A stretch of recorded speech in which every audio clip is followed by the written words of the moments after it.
Good afternoon, everyone. Welcome to the 100% Clean How DOE solar investment will help to achieve ambitious decarbonization goals. I'm here to introduce Becca Jones-Albertus.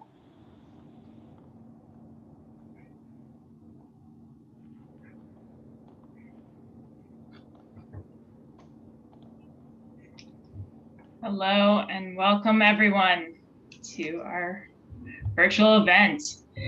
Before we dive in, just a few housekeeping items. We're recording this meeting, so your name may be recorded. We ask you to please stay muted with your camera off. And we will be answering questions that have already been submitted at the end of the event. If you have new questions, you can submit those to solar@ee.doe.gov, and we will do our best to answer all of them. If you have any technical difficulties, please use the chat feature, or you can email Misha Baylor, who's the organizer of our Zoom invitation.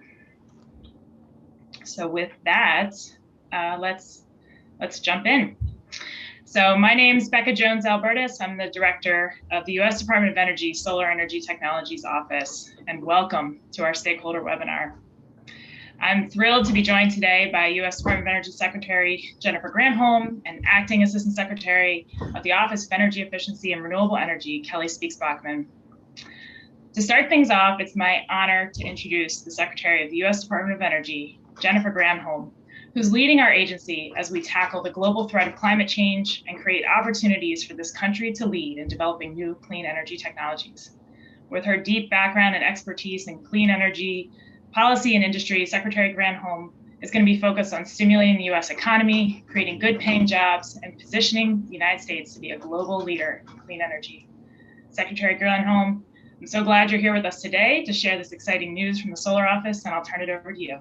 Great, thank you, Becca, and stay tuned, everybody, because there will be some great news coming. So I cannot tell you how excited I am to have joined, first of all, the Department of Energy at this incredibly exciting time and this urgent moment in the clean energy revolution. It is a moment, as you all know, that is rife, replete with opportunity. It's obviously the opportunity to finally wage a full-out war on the climate crisis. It is an opportunity to claim America's share of that global clean energy market. It is an opportunity to create millions of jobs for our workers and to direct the benefits of that opportunity into communities that have been left behind. So President Biden is all in on this fight, which is why he has laid out these ambitious clean energy goals: 100% clean energy by 2035, net zero carbon emissions by 2050. And of course, one of the fastest and the easiest really paths to these goals is through solar. It's already affordable, but in order to seize its full potential, we need to grow its capacity by hundreds and hundreds of gigawatts in America on the grid. And since a single gigawatt equals 200,000 solar equipped homes, we're talking millions of solar panels. And to do that, of course, we need to make solar even cheaper. So luckily, DOE knows a thing or two about how to get this done. In 2011, for those of you who were around and were watching this, our solar office launched the Sunshot Initiative, which aimed to aggressively drive down the cost of solar by 2020. And thanks in part to those investments, the cost of utility scale solar has fallen now by more than 80%. So since we were ready to achieve our cost target 3 years early, we then set a new goal. And that goal was to cut the current cost in half by 2030, which at that time meant by 2030, we would have to get to 3 cents per kilowatt hour. But we're just moving so fast. So right now, we're on track to reach that 3 cents per kilowatt hour goal by 2025. So maybe it's time to lay down an even better marker. So today, I'm thrilled to announce the newest goal, which is to get to 2 cents a kilowatt hour by 2030. And that goal would cut the current cost of solar by more than half within this decade. It would make solar the cheapest source of electricity generation in all of the land in America. It would set the stage for solar to supply 30 to 50% of our nation's electricity. It would allow us to reach the president's ambitious goals even faster. It will accelerate that fight against climate change.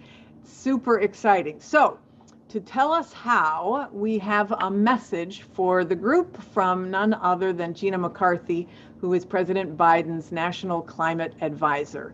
Gina?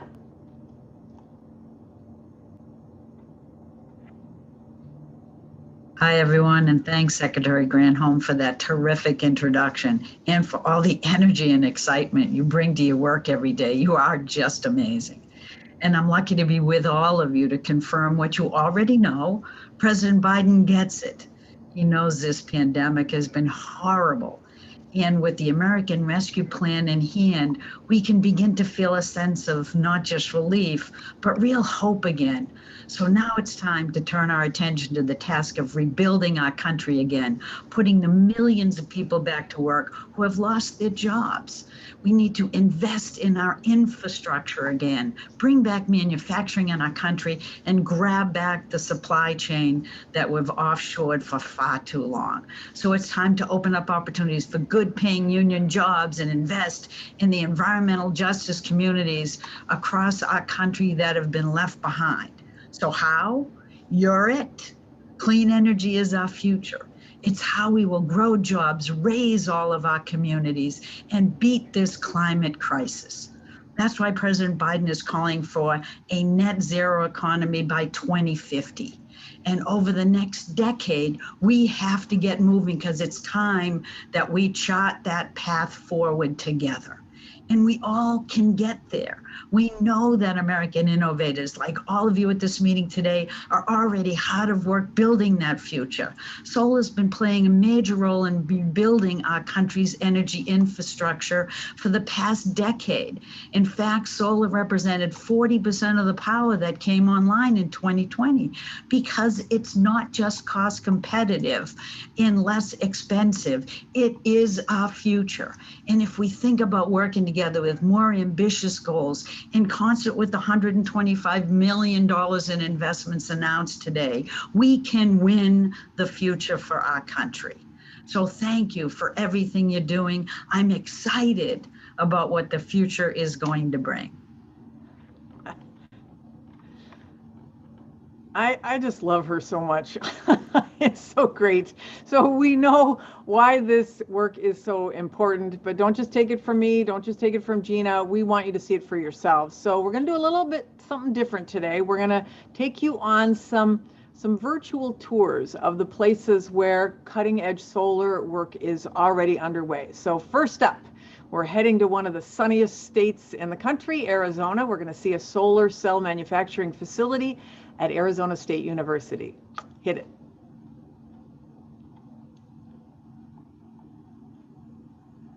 I think. Working on it. There we go.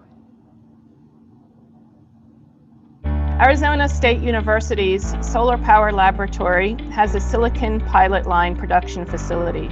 This means that we can test out to see how the solar cells will perform in a commercial environment. The pilot line consists of the equipment that's used to make a PV module. So we start out with a silicon wafer. We then put some kind of junction on the silicon wafer. Then we do metallization on the solar cell via screen printing. It's actually very similar to t-shirt screen printing, except of course we're printing metal instead of dyes. Then we put them together into a module.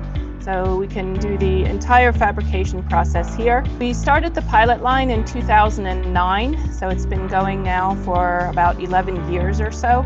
We started out making the solar cells that were typical of the time and got state-of-the-art solar cells at about 19%. In the last decade, the solar industry has made amazing advances, and so the pilot production facility has kept up with these. We now make silicon heterojunction cells, and we've gotten some of the highest voltages of any silicon solar cells. All the equipment is the same as what's used in industry, so this gives us a good idea on how they'll perform on an industrial scale production facility. Okay, so great, fantastic. Those silicon cells that they're working on at ASU have brought us so far over the past decade, obviously making solar easier and cheaper. And as we pursue this cost goal of 2 cents by 2030, the next decade of solar innovation we're just going to have to figure out how to bring these new solutions online. So we are backing up this 2 cent goal with some major investments, and Gina sort of previewed it. Today we're announcing the first of them, $128 million for the research and deployment of new solar materials, like technologies and projects that we have not seen before.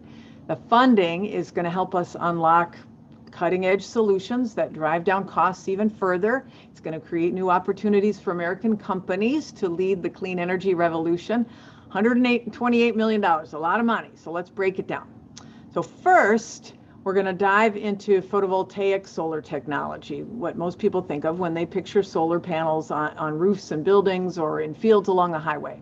So this is where we're exploring other efficient and affordable ways to make and deploy solar panels, because more options mean more opportunities for American workers in this $60 billion global solar manufacturing sector. So one option uses a material that many of you may know about called cadmium telluride, or CadTel.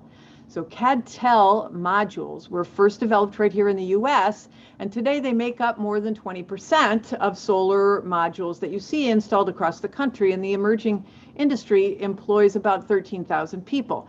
But with some more R&D, we can figure out how to scale them up faster and cheaper. We can make sure American companies and workers keep leading the charge. So $20 million of this funding is going to go to the National Renewable Energy Lab, NREL, where they are going to set up a consortium of researchers and universities and industry to advance this CadTel technology.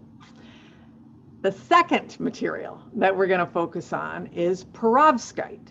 So unlike CadTel, perovskite is new. It can only be found in the lab, but it holds so much promise. So not only can perovskite cells convert sunlight into energy as efficiently as silicon cells, we should be able to manufacture them using this roll-to-roll technology, roll-to-roll printers, the same ones that we've used like for newspapers or for camera film. So for our first tour of this, we're going to go to, it's really probably the second because it's sort of a tour at ASU. But anyway, the bottom line is we're going to go to another place, Rochester, New York, where the CEO of Energy Materials Corporation, Stephen DeLuca, he's going to show us how they're working with Kodak to do just that, to do this roll-to-roll process. So let's watch.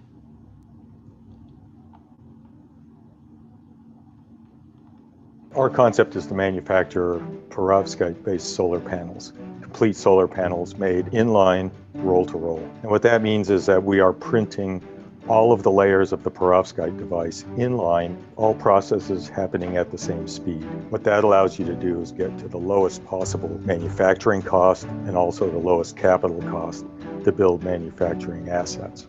The basic difference with perovskites is that they are solution processable.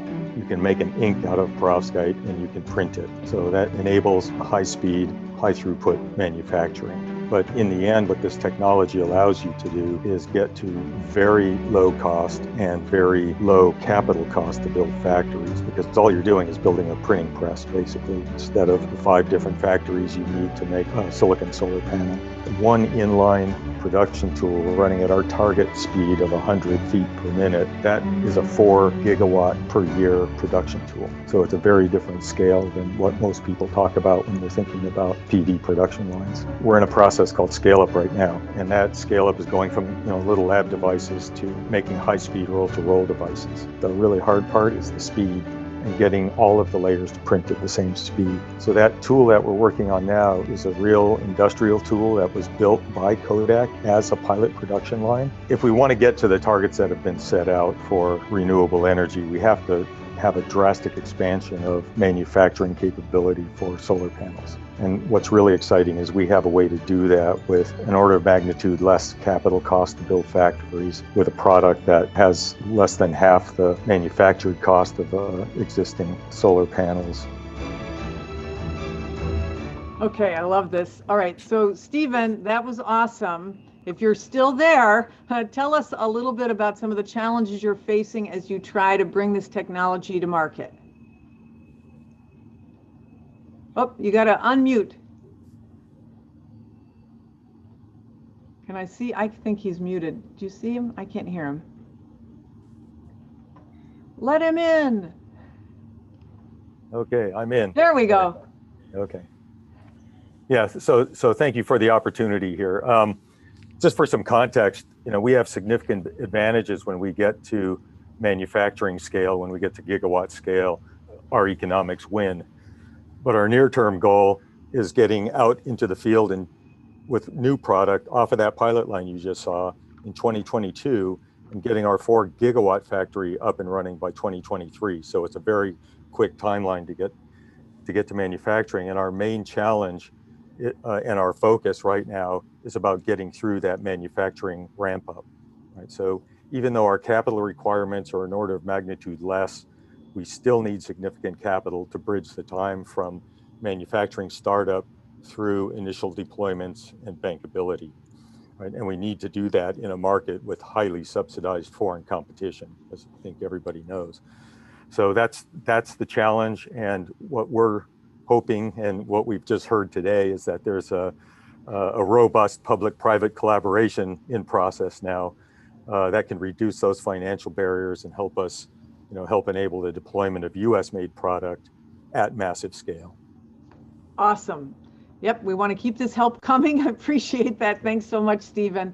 So let me keep this moving, because a couple of years ago, our solar office awarded EMC $4 million to help them take this work to the next level. So it's really cool to see them in action, and it's a perfect example, as he suggests, of what's to come, because 40 million of this funding will go to 22 new projects, including universities and private sector players spread out across the country for R&D in perovskite technology and manufacturing. And an additional 14 million will go to Sandia National Labs and to NREL for an independent validation center where any company can come and measure the performance of their perovskite panels, and they can attract investors and prove out the concept. So here to tell us more is Joe Barry. Joe, wave. He heads up our perovskite research at NREL. Joe, thanks for being with us. First, can you tell us just a little bit more about what's so special about perovskites and what makes them so promising for solar technologies? Yeah, again, thanks for the opportunity. These are really kind of fabulous semiconductor materials. And the thing that makes them, they're great for all kinds of optoelectronics, but for solar in particular, the thing that's really compelling is kind of what Steve just showed in the video, the ability to handle the materials in a way that enables scalability and manufacturability to really kind of hit the targets that we have for, energy, the environment, and indeed equity, right, in terms of jobs and other things.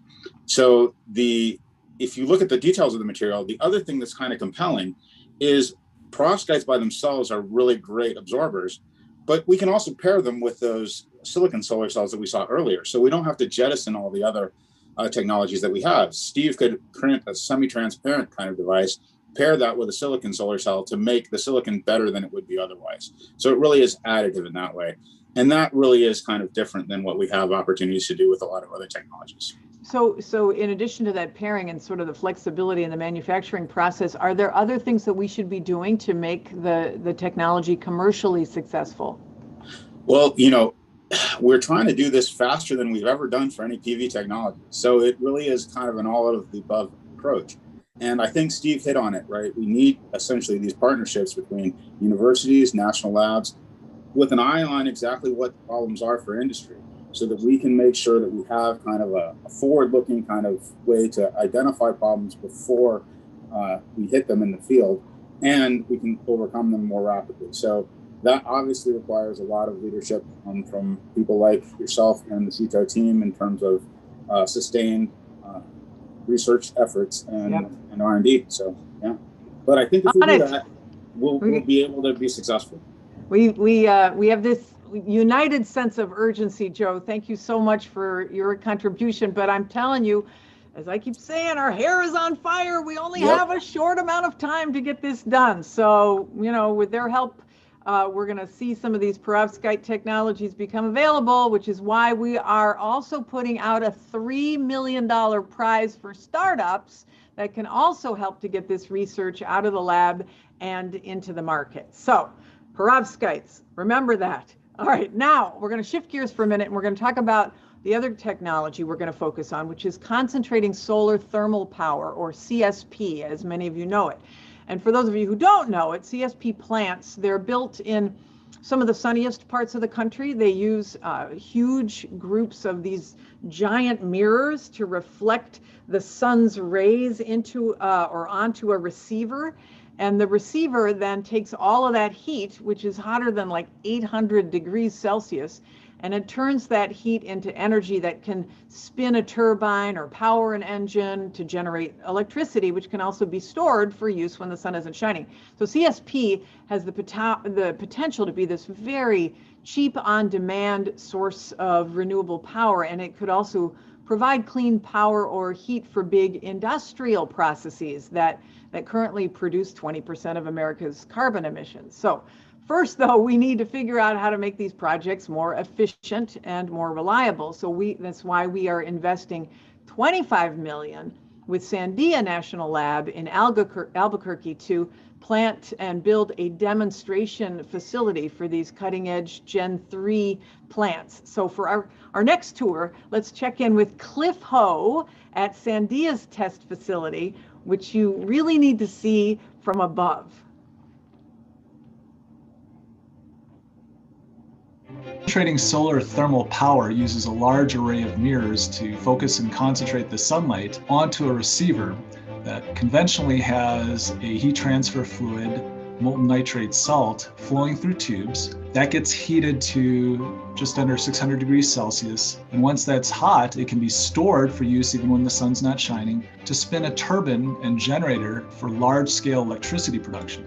Now, the challenge has been that molten nitrate salts can decompose at about 600 degrees Celsius, and the Department of Energy is looking at advanced next-generation power cycles that require temperatures of 700 degrees Celsius or higher. So we need to look for new materials or new media to get to these more efficient and more cost-effective power cycles. So with the Gen 3 technology that we're developing, it uses falling particles through the receiver instead of liquids or gases flowing through tubes. We drop particles through the receiver, and the concentrated sunlight strikes and irradiates the particles directly, which is much more efficient than having to heat tubes and then the heat transfer fluid indirectly. I like to call this technology particle power. I think solid particles have a number of advantages over conventional heat transfer fluids used in concentrating solar thermal power. The particles can achieve much higher temperatures, well over 1,000 degrees Celsius, and they don't freeze. I think what's exciting is that the use of particles opens up a whole new world beyond just power production. The particles can also be used for high temperature process heat in manufacturing, material synthesis,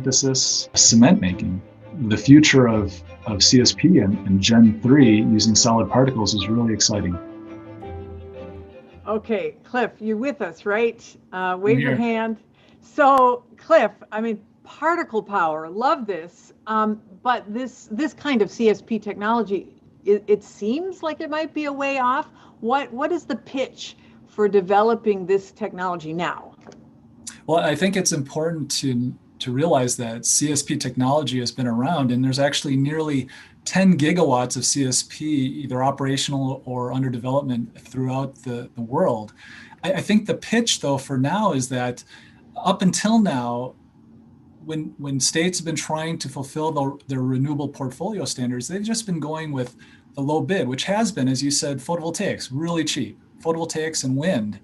But as we get greater and greater penetrations of that intermittent renewable power, we're going to need larger and longer duration energy storage. And that's what CSP really has to offer, is that inherent ability to provide inexpensive, reliable, long duration energy storage. So as we get to more and more penetrations of renewables, I think CSP is an attractive option to provide that needed storage. All right, we're going to do this. Hair on fire. Thanks so much, Cliff. And thank you again to Joe and to Stephen for sharing your incredible work as well. It is amazing to see these projects coming to life all across the country. And to all of the innovators out there, this is your chance to get in the game, because 40 million of this funding is now available for your best solar technology R&D. And there's going to be more where that came from, because the further that we advance solar, the faster we can reach this new cost goal, the faster we can get this power onto the grid, into people's lives while they lighten their own wallets, the faster we can create jobs for American workers that'll be in demand for decades to come, the faster we can launch communities that have been left behind into a greener future. And that is what President Biden means when he says we're going to build back better. So this is our time to get her done. So because with all of us together and a whole lot of sunshine, anything is possible. Back to you, Becca. Thank you so much, Secretary Granholm, for being with us today and highlighting this groundbreaking work of our awardees. I know I speak for so many of us on the call who are all working together on this fight to say we couldn't be more excited to be working with you to advance these technologies towards these ambitious goals. I now want to hand the mic over to Kelly Speaks-Bachman, the Acting Assistant Secretary of the Office of Energy Efficiency and Renewable Energy, or EERE, which is where DOE's solar office sits. Kelly has deep experience leading energy and environmental work spanning the public, private, and nonprofit sectors. Most recently, she was CEO of the Energy Storage Association. Thanks so much for being here, Kelly. We've been talking about DOE's solar technology investments, but I'm hoping you can spend a little time telling us how solar fits into the broader set of EERE priorities that span renewables, vehicles, fuel cells, even energy efficient light bulbs. So Kelly? Absolutely. Thank you so much, Becca. And thanks to Secretary Granholm for her support and enthusiasm for solar technologies. You can feel like the hair on fire, like feeling when she talks. It's really exciting. And I have to say, I was watching some of the chat while she was talking, and you know, I am so lucky I get to work in an industry where somebody types out, "Yay, CSP rocks." I mean, that's so fun. So thank you all for coming here. I'm going to talk a little bit about President Biden's clean energy plan, which he's laid out a framework to really address the climate crisis and to put America on an irreversible path to achieve carbon-free electricity sector by 2035 and a 100% clean energy economy with net zero emissions not later than 2050. Our mission here at EERE is to drive the research, the development, and I will underscore right now, we are focused on the demonstration and the deployment of innovative technologies and systems and practices that are going to, number one, transition Americans to this 100% clean energy economy. And number two, ensure that the clean energy economy benefits all Americans. This transition is going to create millions of jobs, as the secretary said, good paying middle-class jobs, and it's going to ensure our clean, affordable, and reliable energy future for all Americans. It's important that the work that we do will build this clean energy economy for all Americans, and that our workforce and our industries look like America. So we have a lot of work to do, and I'm really excited to be joining Becca here in the EERE family to get that done. To execute these energy goals, we're going to need to coordinate closely with the national labs, with DOE, other DOE offices, with federal agencies, with state agencies, all across the country, both government and non-government partners. And I'm excited here to talk about our programmatic and our diversity and our inclusion goals today, and talk to you a little bit about how solar fits into that equation. So we're conducting research and analysis to establish these viable pathways to 2035 and 2050. And we've identified 5 programmatic priorities across the office's 3 pillars of efficiency, renewable power, and sustainable transportation. They're going to guide this research and development. It's going to guide our programs and our funding and even our policies as we transition. These 5 programmatic priorities include decarbonizing electricity, decarbonizing transportation, decarbonizing energy-intensive industries, reducing the carbon footprint of buildings, and enabling net zero agricultural sector. This is a little different than some of the priorities you may have heard of EERE talking about in the past. It doesn't mean that we're not really focused on that 2 cents a kilowatt hour target. It means that what we do and how we measure our progress has to be measured in how we impact Americans. So I'll talk a little bit about each of these priorities as we move forward.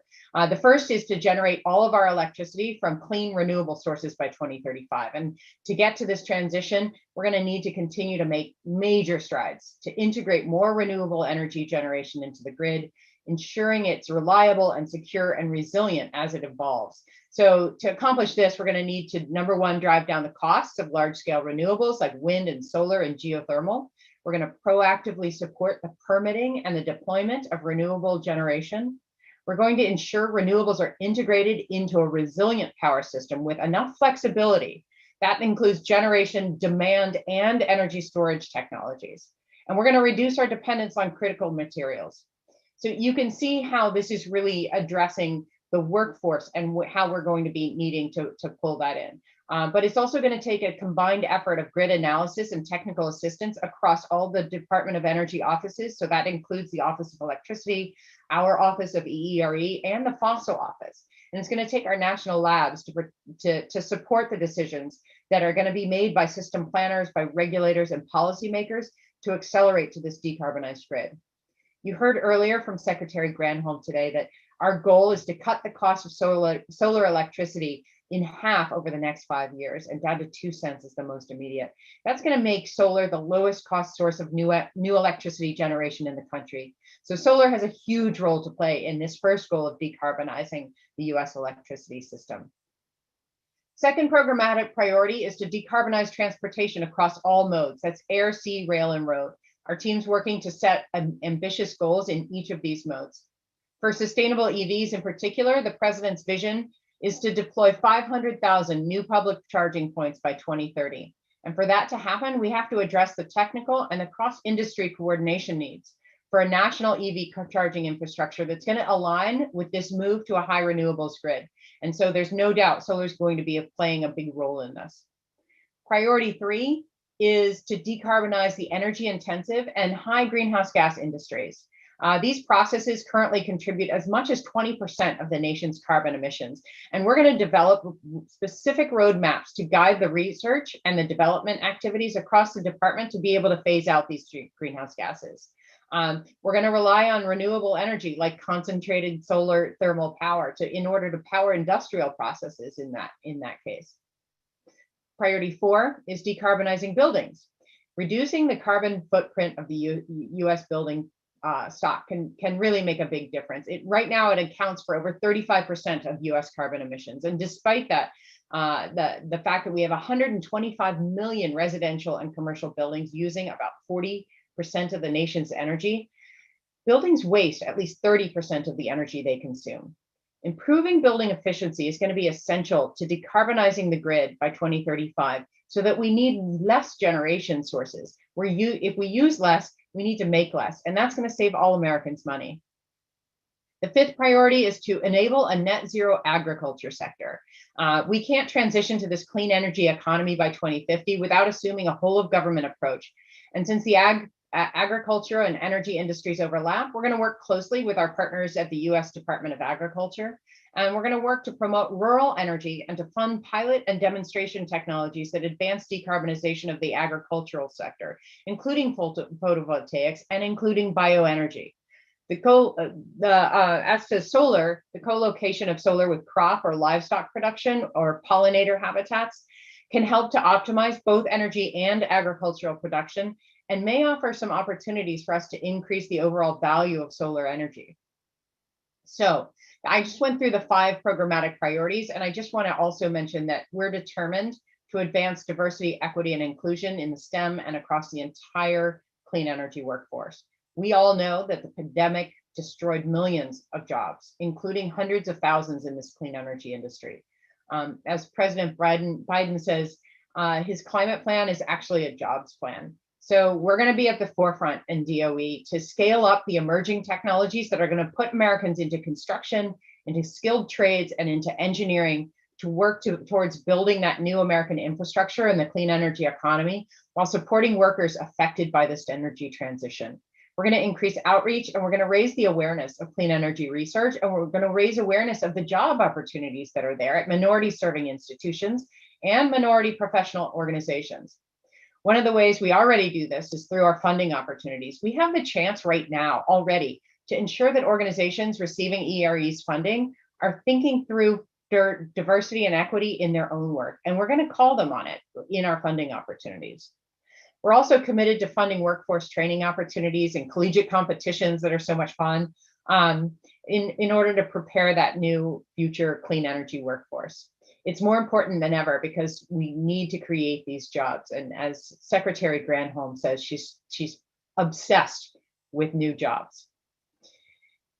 Also important is that the work we're doing to build the clean energy economy is benefiting all Americans. Some of you may have heard already about what we talk about is the Justice 40 initiative.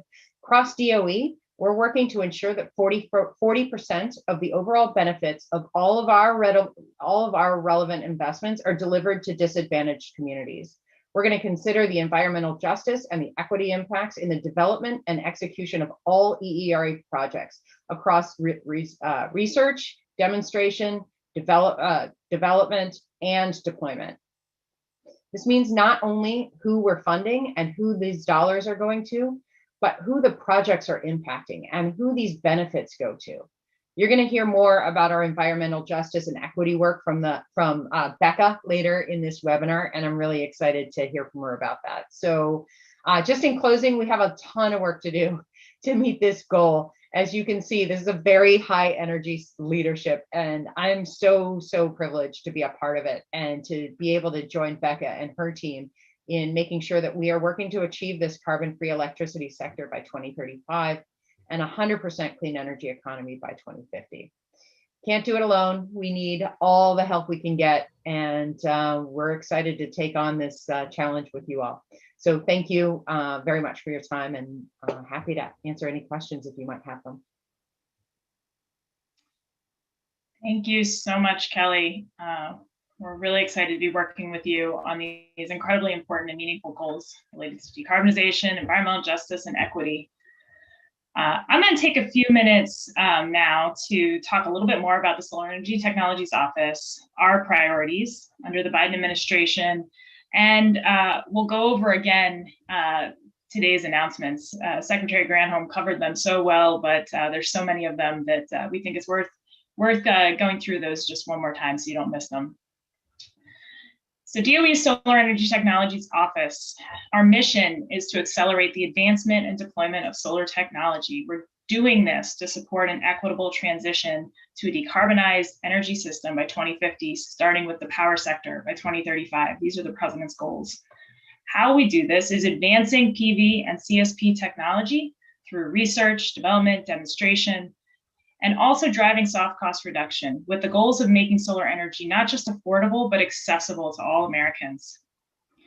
We have we're working hard to enable solar to support the reliability and the security of the grid and to pair with energy storage to provide new options for community resilience. And we do all of that work in close collaboration with other DOE offices through DOE's Grid Modernization Initiative.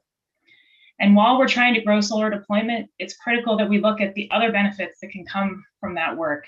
So we're looking at how solar can support growth of jobs, manufacturing, and also addressing end-of-life considerations as we look at solar in a wide range of applications.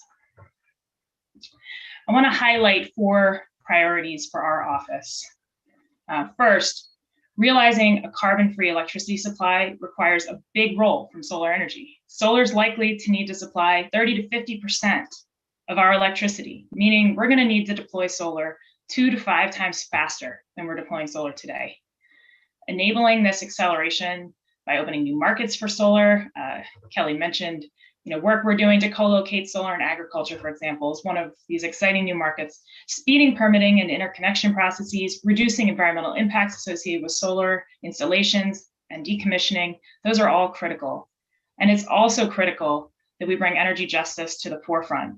We look at how this growth in clean energy deployment can benefit those who have suffered the most from the pollution caused by our energy sector to date. We're doing this by focusing on how we can increase access to the benefits of rooftop and community solar in under-resourced communities, including through innovative financing methods, data collection, and technical assistance. As solar deployment grows, so do opportunities to create jobs, growing well above the 250,000 workers that are employed by the solar industry today. And we're going to be working to provide training and support so that we have a well-supported and well-skilled workforce to meet these opportunities for growth.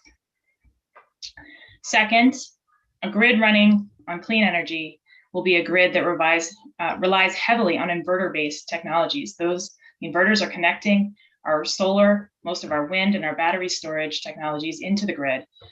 And these inverters are going to be required to provide essential grid services and black start capabilities so that our grid will stay as reliable, resilient, and secure as it is today, and hopefully even improve.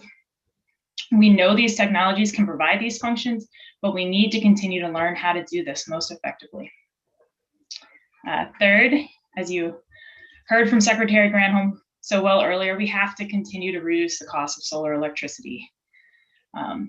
We're doing this to unlock solar deployment with our new cost target of 2 cents kilowatt hour for large-scale PV installations by 2030, and we have targets of 5 cents a kilowatt hour for concentrating solar thermal and rooftop solar.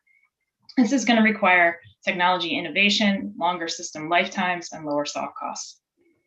And last, we're looking beyond electricity to how solar technologies can help directly with the needs for renewable process heat and fuels that will be required to decarbonize the industrial sector. So here, again, Secretary Granholm covered these so well, but we have so much exciting work and to talk about here that we're going to go through our announcements again. And starting with our new 2030 cost target, 2 cents a kilowatt hour for large scale PV systems. And just saying a little bit about how we do our cost targets and our cost benchmarking, we look at numbers for unsubsidized systems that are in average locations in the country. So you may hear about PPAs for solar systems that are already close to 2 cents a kilowatt hour, but that's including incentives and in very sunny locations. And we're targeting solar to be the least cost source of electricity across America. So today we're benchmarking those costs at 4.5 or 4.6 cents a kilowatt hour, and want to talk about one pathway to get there. What does that look like? So it looks like in this first bucket, the red bucket here, that's focused on improvements to the modules themselves. We want to make modules more efficient and continue to reduce costs, moving efficiencies from about 19% to 25%, getting costs down to 15 to 17 cents a watt. Second bucket here is focused on reducing the balance of system costs. These are the other hardware and the soft costs. So streamlining siting, permitting, and interconnection. Efficiency improvements help here, and continuing to reduce costs of the power electronics and the other elements of the system are critical to that yellow bucket there. And the third bucket is really focused on performance over the lifetime of the system. Here, we're looking to drive system lifetimes from around 30 years today to 50 years, increase the performance that comes out of those systems throughout the year and throughout the lifetime, and to look for automation and improved predictability to reduce operations and maintenance costs. So that's our 2 cents kilowatt hour target for utility scale PV, which couples with our 5 cent target for rooftop PV and our 5 cent 2030 target for concentrating solar thermal. And as I talked about at the end there, lifetime improvements are so important for getting to this cost target. And so in the funding opportunity that we're releasing today, one of the two PV topics is specifically dedicating funding to improve the lifetimes towards a 50-year service life for PV systems. Our second funding topic is focused, is again our annual topic called Small Innovative Projects in Solar, or SIPs, which provides small focused funding for really innovative projects that can get key results in about a year's time. This funding opportunity will have an informational webinar in a couple weeks on April 12th at 2 p.m. So we hope those of you interested will attend, and letters of intent will be due about 2 weeks later on April 25th. Before talking about our next 3 PV announcements, just stepping back a bit, our office focuses both on advancing commercial solar cell materials, so that's silicon PV and CadTel that you see on the left here. So we work to improve efficiencies, lifetimes, reduce costs, while also supporting emerging materials like Perovskites, building integrated PV, and studying performance impacts of our advanced module designs like bifacial modules. So we're focusing today on cadmium telluride and Perovskites, as you heard already. So both advancing technologies on the market and looking to the future. So on Perovskites, we are announcing today $40 million for 22 projects through the funding opportunity that we released in August of 2020. These projects are including 3 thrusts. The first is core research and development efforts to continue to improve the efficiency and stability of perovskite devices. Second is a manufacturing topic where we're looking to accelerate commercialization of perovskite technologies by looking today at how we can do advancing research on manufacturing focused on meaningful sizes and throughputs.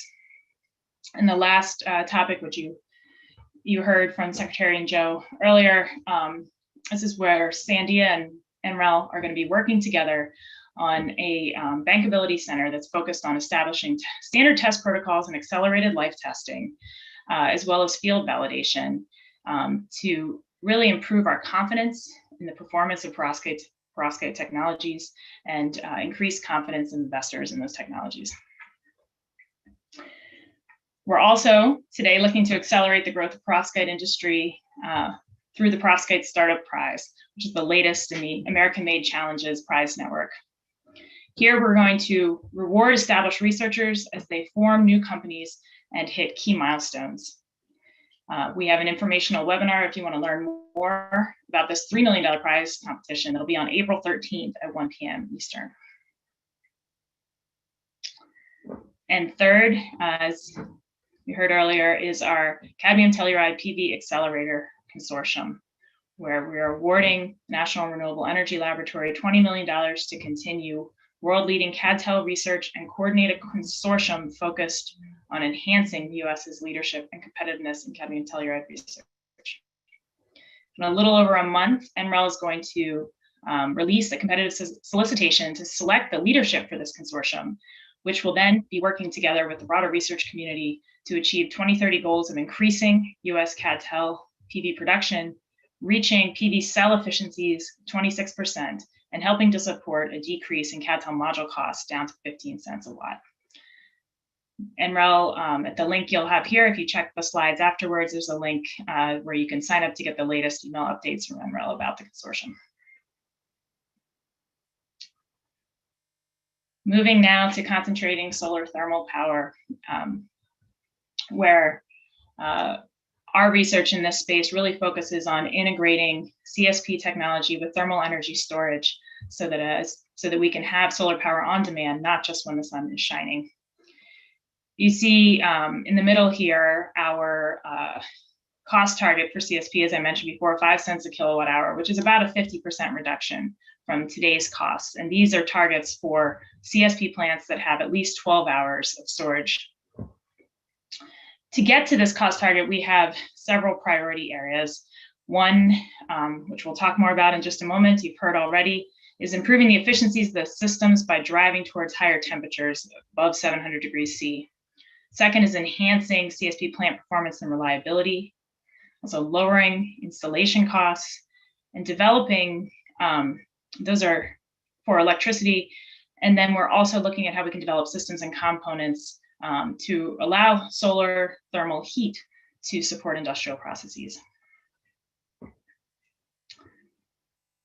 So as you heard earlier today, we selected Sandia National Laboratories and Cliffs Falling Particle Receiver project to be the most promising pathway to getting to 700 degrees C heat transfer for CSP. So such an important and exciting problem to be solving.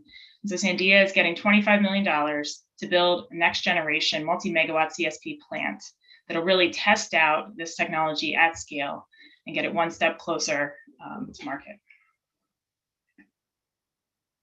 Our second CSP announcement is our open funding opportunity, which is a joint funding opportunity. The PV and CSP topics we're talking about are part of the same funding opportunity, so it's our same informational webinar at April 12th at 2 p.m. Our CSP topic areas have 4 topics. The first topic, solar R&R, is focused on funding novel receivers and reactors that can enable new applications for concentrating solar thermal systems. Second topic is advancing key components for pumped thermal energy storage technologies that can use electricity to charge thermal energy storage either as standalone systems or integrated with CSP plants. And our last 2 topics advance the technologies, training, and standards to reduce the costs of parabolic trough and power tower CSP plants, focusing on both process and equipment improvements. I should say, not last 2, but the CSP perform and reform. And the last topic area is small innovative projects in solar CSP focus. So again, these are smaller, innovative, high-risk projects that can get results in 1 to 2 years. So we hope those of you who are interested will join us for our informational webinar. And we have something new that's part of this FOA that we're really excited about. We're requiring applicants to submit a diversity, equity, and inclusion plan, which is going to explain how their work, either through their research and through dissemination of results, can support inclusion of underrepresented groups, advance equity, and promote inclusion. We also are strongly encouraging minority-serving institutions, minority, women, and veteran-owned businesses, and entities from disadvantaged communities to apply for our funding. And it's not just in this funding opportunity where we're emphasizing diversity, equity, and inclusion. As you heard from Kelly earlier, this is a priority for all of our work at EERE. And Kelly, could you talk a little bit more about how EERE is going to be focused on advancing diversity and equity across our work across technologies? Yeah, exactly. Thanks. It starts, Becca, with the work that you've done to include this consideration, both as a policy consideration, but as a grading consideration in the funding opportunities. So that's where we started, just in this first 2 months of the administration. But it's going to be throughout the entire lifespan of technology development. So the lab of National Renewable Energy Lab has already done quite a bit of work on diversity and inclusion, on social equity, energy equity, and environmental equity, and bringing that into how we actually develop the technologies from the very beginning has shown to be more equitable in the deployment of those technologies themselves. So we are infusing considerations or sort of metrics around how we're helping people at the end at the end game of deployment, at the very, very beginning of ideation of technology. So that means, not just measuring where our dollars are going, but to whom those dollars are going to, right? So we're taking a look at the communities, and this is a little bit why we shifted our priorities to be in sectors rather than just technologies, because we're looking at who we are trying to impact, not just what we're trying to do, right? Bringing humanity into our technologies. Thanks so much, Kelly. So I think we're just ending with a fun collage that's just illustrating the diverse set of opportunities for solar to help us drive toward our clean energy future, to help inspire you. New technologies, new applications. There's so many ways in which we can have ubiquitous solar going forward. I think before we dive into some questions, We went through a lot of topics, a lot of new opportunities, and I'm sure many of you are interested in learning more. You can find more information on all of these at our website, which is the bottom of every slide, energy.gov/solar-office. I also very much encourage you to sign up for our newsletter if you're not already, so that you don't miss updates in the future. There are links here that will be in the presentation for those of you who download it afterwards, but again, you can find all of this information on our website. So I think now we're going to move into some questions. We have questions that were submitted ahead of time that we'll start with. If you have additional questions, I know there's been posted in the chat, you can send them to solar@ee.doe.gov, and we'll try to respond to as many as we can by email that we can't get to today. So Becca, starting, you have a super active audience here. I can't even keep up with all the questions that have been posted here, man. Yes. So we will do the best we can, but you're right.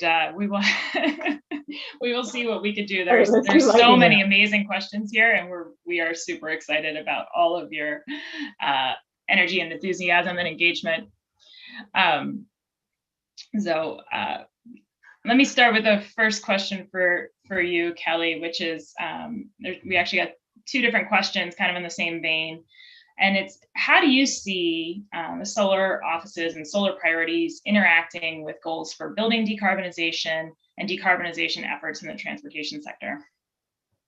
Right. I love that question, because it's really about integrating toward whom we're trying to impact. So taking buildings as an example of the question that you asked, looking at buildings can be, we typically think of buildings, it sits in our energy efficiency office, right? But if we stop the navel gazing and we look at what people in buildings want out of this, they want an efficient building that's healthy, that's attractive, that doesn't cost a lot to run, and that people want to go to, right? So that means you want to have, solar on your roof in order to, be good to the environment and to cut down on your utility bills.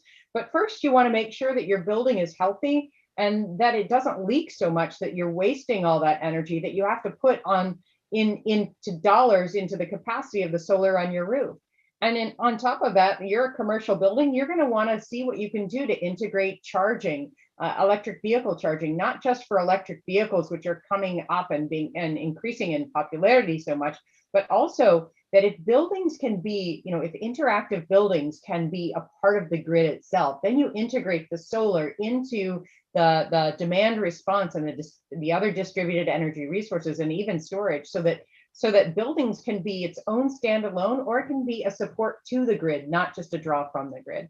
And vehicles are all a part of that. So that's why it's so exciting to have, these three pillars. And the way we're looking at this now and the way we're kind of focusing is really, how can we impact the end use? It's the same with agriculture, right? You think about agriculture, and yes, you can do the co-location of solar, but what is the energy water nexus there? And what can we do with efficiency for agricultural processes? And then we bring in our, the advanced manufacturing operating office, and just, there's so much collaboration that can be had. And I'm so excited to bring that to bear. Having worked with the Energy Storage Association just previously, we had to bring all of these parts together to talk to people about why storage can be helpful. And I feel like that's the gig here now, is like, we as DOE, specifically in EERE, can kind of put it all together and tell people how we can be helpful to them. Thanks, Kelly. It's so much fun to think about all of the work at these intersections. For so long in solar, our goals were focused on how do we get the cost down so we can unlock deployment. And now that we've started and unlocked deployment, we see how many more challenges there are as we see what happens when we integrate solar with other technologies, and both challenges and just tremendous opportunities. We have another question, maybe dear to your heart, which is where do you see the most energy storage potential besides batteries? Where do I not see energy storage potential is more the question. No, more seriously. So it's so interesting, because even as demand is changing and is becoming more and more granularly fluctuating, Energy storage has the opportunity to fill in that fluctuation, right? So sort of the mortar in between the tiles. I'm doing some DIY myself right now. But sort of that mortar in between the tiles to really even out demand, which makes the grid even more efficient. So I really do see the opportunity for energy storage pretty much everywhere, at the transmission level, at the distribution level, to be able to be supportive in areas of high congestion, to be able to suppress those costs, but also as the costs come down for residential and commercial behind the meter storage, which we still have a little bit to go, but that storage area is growing quite a bit as well. I can see that sort of integrating into these buildings as a power source as well. So there's a lot of different ways. And I would say also that it's not just about batteries. The storage work that we do within EERE and across DOE, really, in the Office of Electricity, really, it's pumped storage hydropower. It is longer duration storage like CSP. It is across all the different technologies that storage can offer, because it's more than just one application of, like, you know, filling in the ancillary services of battery storage. It's got to be thinking about even seasonal storage in places like the northeastern US, where you have a real issue of gas constraints up there in the Northeast. Yeah. So it's all over the place. It's going to be fun. That's one of the best parts, I think, about the work that we do, is that we don't have to pick and focus in one area. In fact, we don't want to put all of our eggs in one basket, to overuse that metaphor. We do want to fund a diversity of technologies and then see what applications result from those, and which ones make the most progress. Yeah, absolutely. Our next question is kind of along these lines. So we've somewhat answered it already, but distributed wind complements distributed solar with production at night and higher productivity in the winter. Will DOE do more in the future to promote hybrid solar wind behind the meter solutions for beneficial electrification, EV charging, et cetera? And so I say we've partially answered this. We've been talking a lot about the importance of looking at how all these technologies work together, but anything you want to add to that, Kelly? Yeah, just a big part of that first programmatic priority for us is grid analysis and integration of systems, not just at the bulk power system, but also at the distribution level and behind the meter. So absolutely, we're looking at that through, you know, I mean, pretty much every lab that we participate with has modeling, and they all have modeling in different ways. So we're trying to figure out how to best integrate even all of those different models to be able to go out to communities and help them to get themselves at a city level, at a municipal level, or even at a building level, get to decarbonization goals. And let's see. So our next question, I'll jump in first, just because this is one of my favorite topics. But the question is, given the recent grid outages that we have seen in California and Texas, does DOE envision opportunities to leverage the grid transition that can also improve community emergency preparedness? And are these complementary or separate issues? And I'll say that one of the reasons that I get excited about this topic is I think there's just tremendous potential with what's happening as we go through the energy transition on the distribution system. We now have 2.5 million solar energy generation systems on the distribution system, growing numbers of energy storage systems. And this is more generation connected on the distribution system than we've ever seen before. It's changing how the distribution system needs to operate. That comes with its own set of challenges, but it also comes with tremendous opportunities. And we're thinking a lot in the solar office, working with the Office of Electricity and other offices across DOE about how we can harness those technologies that are on the grid in really innovative ways when there are outages to provide power to critical load centers. So DOE several years back, as part of the Grid Modernization Lab Consortium, funded Resilient Distribution Systems funding, which is a set of projects that are all looking at innovative ways that the grid transition can provide opportunities for resilience centered around the distribution system. This is something where our office and other offices continue to focus and look. So yes, we think that these are very complementary issues where all the work we're doing can be leveraged to really create new opportunities for resilience. We're not there yet. Most of the solar energy systems on the grid today are not paired with energy storage, and so they're not very helpful to homeowners in the event of an outage yet. But we have the technology, so we know how to get there. Anything you want to add to that, Kelly? Yeah, I would just say that at the distribution level, that the advent of energy storage onto the grid and in people's homes is super helpful for resilience. But I would say also there's a lot of work to be done at the state level as well, really to help utilities to be able to invest in resilience and not just reliability. If we think about the difference between resilience and reliability, sort of, blue sky days versus what is an externally forced outage through either weather or physical or cyber interruptions, there's really a difference in the measurement in how utilities can invest in resilience versus reliability. I think there's a lot of work to be done there, and I'm looking forward to working with organizations like NARUC to help continue that work. I know they've been looking at it, but it's not quite there yet. I think there's a lot of work that can be done at the distribution level through state commissions. Thank you. So our next question here is, does DOE continue to see soft cost reduction as a priority to advance solar? Given the progress made to reduce soft costs through past DOE initiatives, has DOE identified new soft cost priorities? We can start there. So soft costs remain 70% of rooftop solar costs. So while soft costs have certainly been coming down over the last decade, they have not been coming down as fast as hardware costs. And if we want to achieve our cost targets, especially for rooftop and commercial solar, we really need to continue to drive down soft costs. So the priorities are not necessarily new, but we need to move faster and faster than ever before if we're going to unlock the levels of deployment that we need to hit the president's decarbonization goals. That's siting and land use conflicts. As we start to deploy more and more solar, we're going to run into more challenges with where that solar is being sited.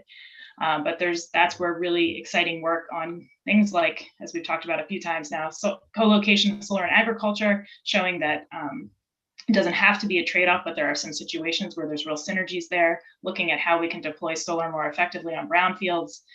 We're going to continue to work on streamlining and speeding permitting and interconnection, training a well-supported workforce to meet growing demands. And then, critically important, as you've heard today, and I'll let Kelly add on, is, continuing to work hard to ensure the benefits of solar are accessible to all Americans. This is not necessarily about reducing costs. This is about equitable access and reducing costs for folks who don't necessarily have access to low-cost financing of their own.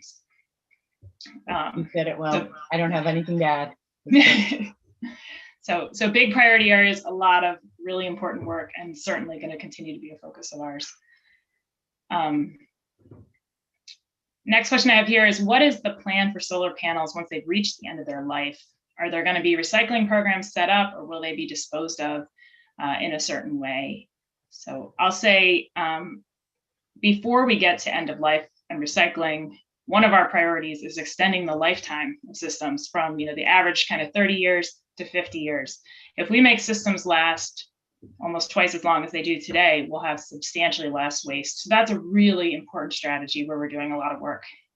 Today the industry knows how to recycle panels, and we're going to continue to support government and research efforts to make that more effective where we see roles.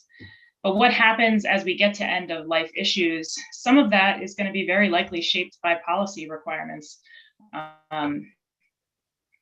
And we've seen recycling programs, I think, set up to a greater extent in Europe than in the US due to different policies that they have there today.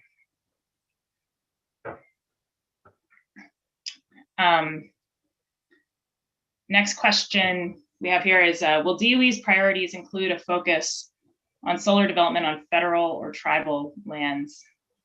Kelly, you have any comments you want to make there? Yep. Yes. Yes. No, I'll not be flippant about it. President Biden has laid out an executive order that has us taking a look at how we use federal lands for renewable energy, and that includes not just solar, but and not just federal lands, but federal property. So that includes also offshore wind and where we can go in getting additional lease land out in the water for offshore wind. This is an all-in clean energy push, and this is all in for deployment. And absolutely, we are working on these issues in our first couple of months here of the administration. Thank you. And we do in the solar office are currently funding a project that is looking at workforce training for Native Americans, and another project working with Native American tribes to overcome interconnection and other barriers to solar development on tribal lands. And we're continuing to work with DOE's office and Indian Energy on those topics going forward. So let's see, I think we have two more questions here. One is, how is the United States going to achieve 100% clean grid without mass deployment of a firm renewable like concentrating solar power that provides near 24/7 capability?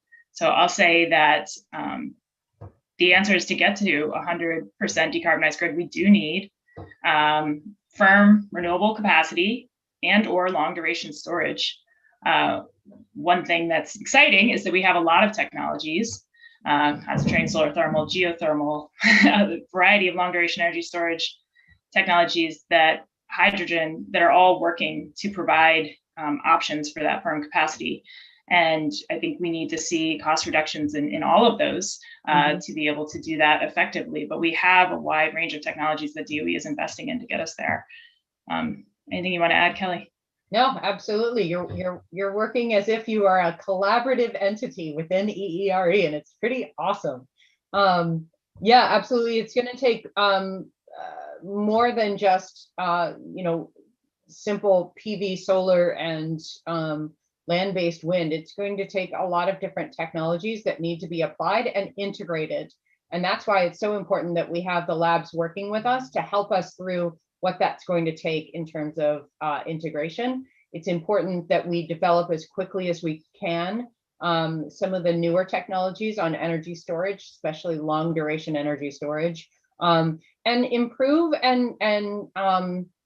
improve upon some of the more traditional renewable sources like pump storage hydro. That's a great resource that we have that is a long duration storage technology that we can bring to bear as well. Yes, thank you.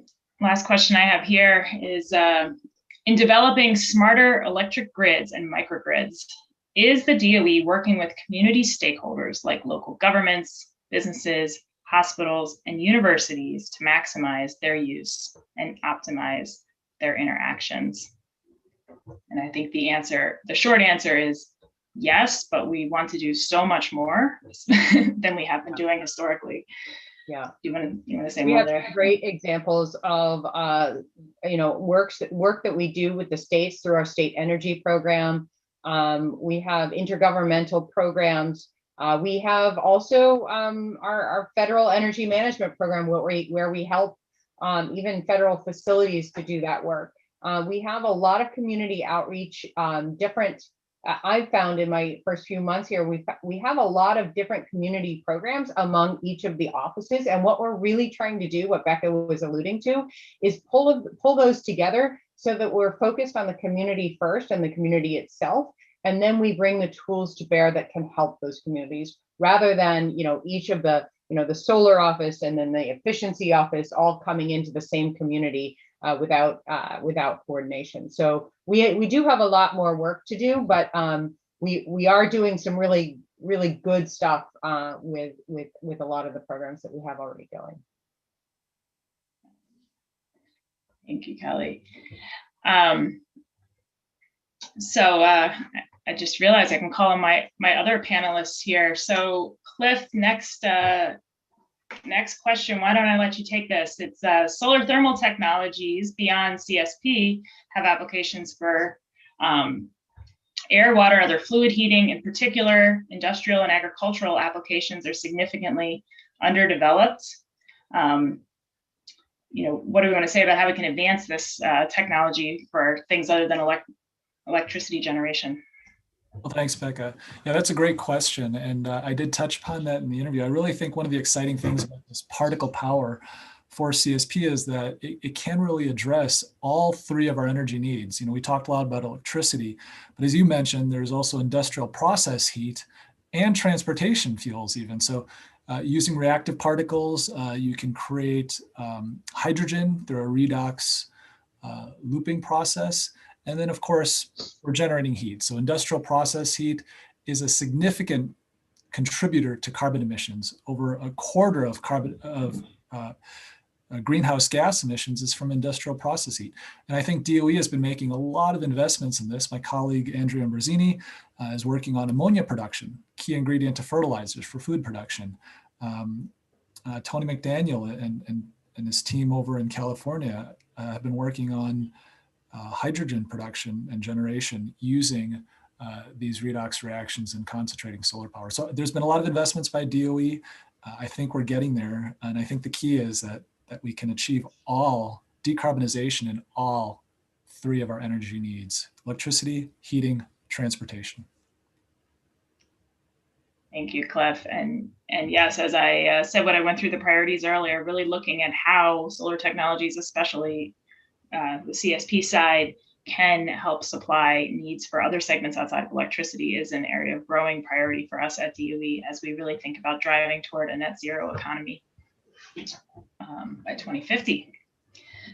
So I think, let's see here, question I have here, I'll take this one, is if you have an innovative idea that doesn't fall into these programs, but support the goals, are there other funding programs that could support? And glad this question came because while we have 6 announcements here today that are all showcasing really exciting aspects of our portfolio, they just barely touch on the breadth of the work that our office covers, much less what we're doing in EERE. And so we have many other funding opportunities, both that'll be coming out this year and certainly in future years. We've only talked about PV and CSP today, but we have work, really exciting work in soft costs, in grid and systems integration, in supporting US businesses who are working across the spectrum to bring new products to market. So please subscribe to our newsletter. It's the best way to stay up to date to the next set of opportunities that are coming out. We don't talk about them much in advance, so getting onto our newsletter is really the best way to find out about those and then to see where your idea fits in.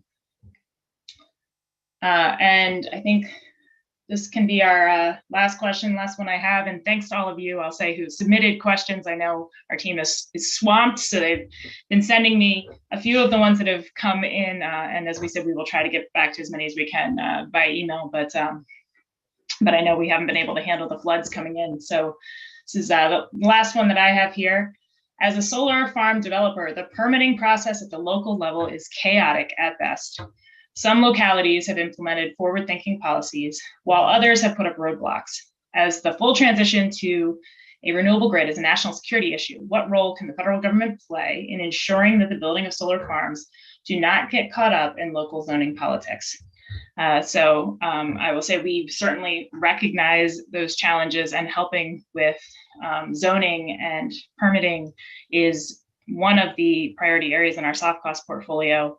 Right now, one of our programs that is working in this space is our Soul Smart program that's providing technical assistance to local governments across the country that are looking to implement processes to make it easier and faster to go solar. That program provides technical assistance and then recognition, and these topics are part of that technical assistance, but we're looking across other soft cost programs to address these more broadly. I will say that we're always very interested in hearing from those of you who are on the ground about your specific challenges to make sure that our programs are targeted in ways that we're addressing all the challenges that are out there. So please do feel free to reach out and follow up. We'd love to hear more from you as we design the next set of programs in this space. So with that, I'll ask Christy to just put up the slide with links again for any of, I know I saw that in the chat, more requests to see these links again. So with this, I think we will close here. I really want to thank all of our panelists, Secretary Granholm, Kelly Speaks Bachman, Acting Assistant Secretary, Joe and Cliff. Thank you so much for being part of this really amazing event. We hope that all of you who joined us today, were able to hear and learn about some of the exciting work, and we hope many of you will consider applying for the open funding opportunities we announced today. You can see the links here, and again on our website, you'll be able to find all this information following up. So really appreciate all of you being with us today, and look forward to working with many of you in the future. Thank you so much, Becca. Take care, everybody.